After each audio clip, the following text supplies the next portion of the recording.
you join me driving the Arcimoto FUV. When I recently attended the EV Media Summit in Pasadena, California, I had the opportunity to experience this vehicle. According to Arcimoto, 90% of drivers use oversized vehicles to do their relatively short commutes. For example, how often have you been driving down the highway on your daily commute and seen a Cadillac Escalade or Ford Expedition with one person driving and no other passengers in the vehicle? That's where Arcimoto comes in.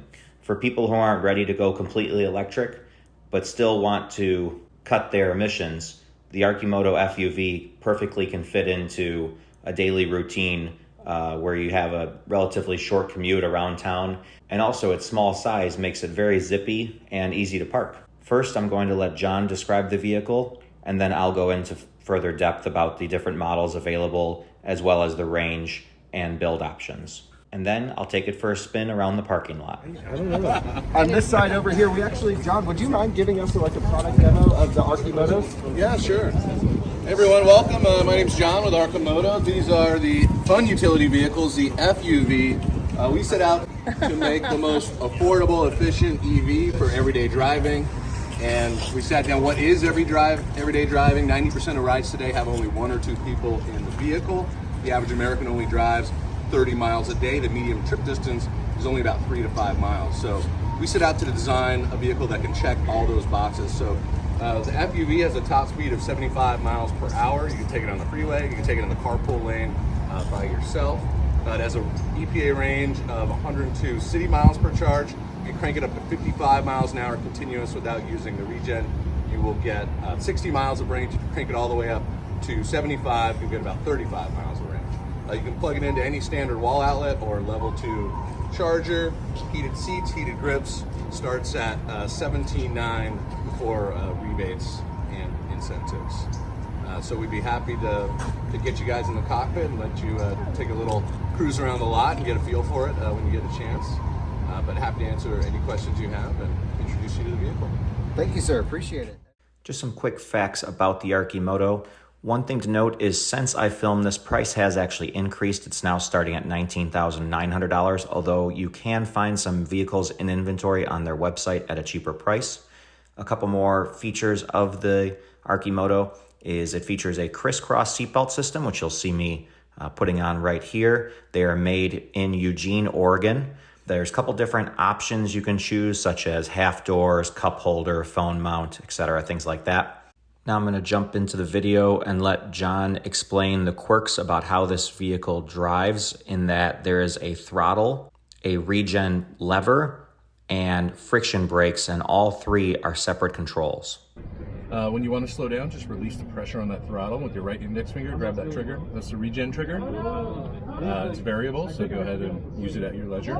And then to come to a complete stop, on your right foot is the hydraulic disc brake for all three wheels. So throttle to go, regen to slow, foot brake to stop. Cool.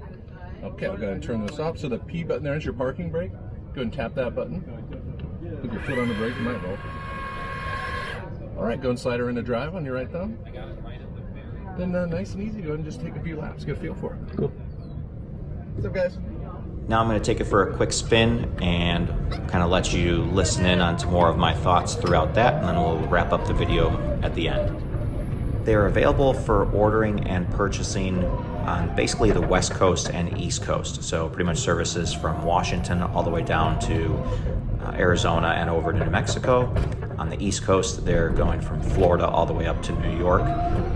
The Midwest is kind of missing right now. They are rolling out over time, expanding to more locations, but as they are able to produce more, they'll expand into more locations. Right now, they're kind of just ramping up production as they can. Also, this vehicle being the open air style that it is, at least with this initial fun utility vehicle, cool, makes a lot more sense in warmer climates. So as much as I would love to have one here in Chicagoland, unfortunately our summers are so short here. It's a harder sale case for Arcimoto to justify coming into a big market like this, knowing that most people can't really utilize a Arcimoto year-round.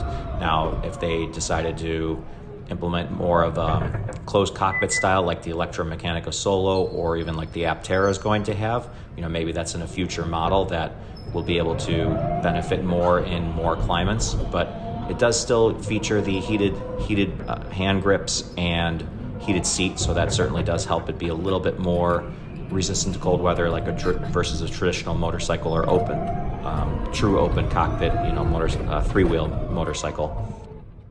And that's a wrap for the Arcimoto FUV. I think this vehicle merges the practicality with the storage in the back, as well as the open-air experience of driving a motorcycle. It's another great electric option that I would love to have in my garage to be able to use for my daily commute. Thank you so much for watching, and if you haven't already, please do like and subscribe, and take care until next time.